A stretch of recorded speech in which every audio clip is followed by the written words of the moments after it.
Umalis na ako. Ito na yung natira sa kawali, oh. Sabi ko, ako yung unang titikim, eh. So, yun mga kalakbay. Merong nag-deliver dito ng dalawang pirasong native chicken, oh.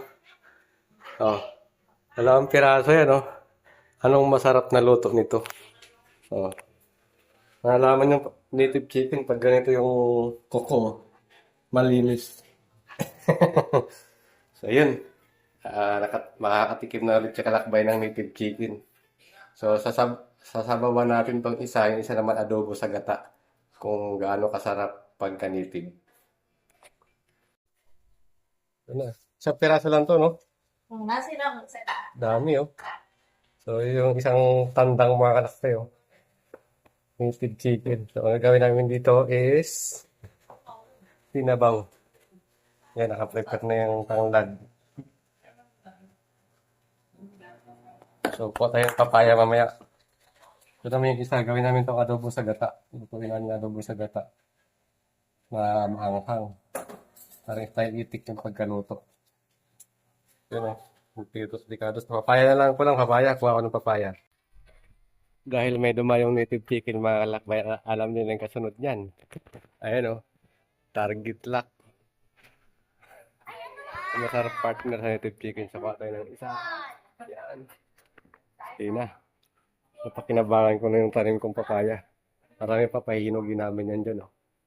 So, masarap to kaysa sa sayote. Yung mga kalakpay, oh. Ito yung gagawin nating adobo sa gata. Ayan. Yung isang pirasong manok nila. Walang tapon to.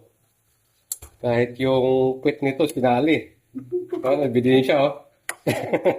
Liig pa na yan. Ito pala, oh. Yan, oh. Yung iba, tinatapon lang to, pero pag native, importante yan. Tapos, ito na yung ano natin. Ito na yung gagawin tinula, oh. Sabaw pa lang, namimitwin na eh.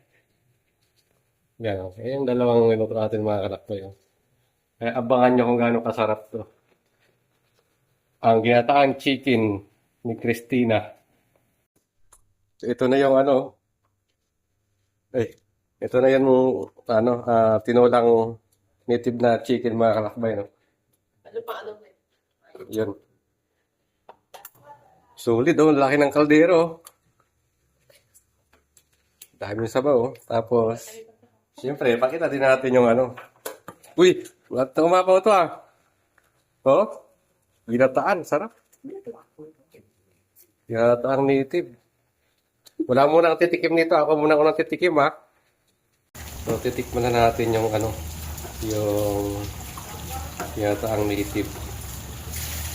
Kung anong lasa. May dahon man. Grabe, yun, nausok pa, oh.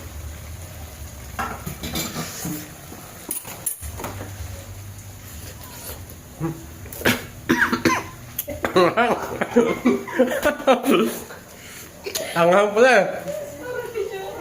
Para yata to ano, para hindi maubos agad eh. Hindi. Paborito ko to mga kalakbay na bigla lang ako. Masarap. Ito masarap para matagal maubos.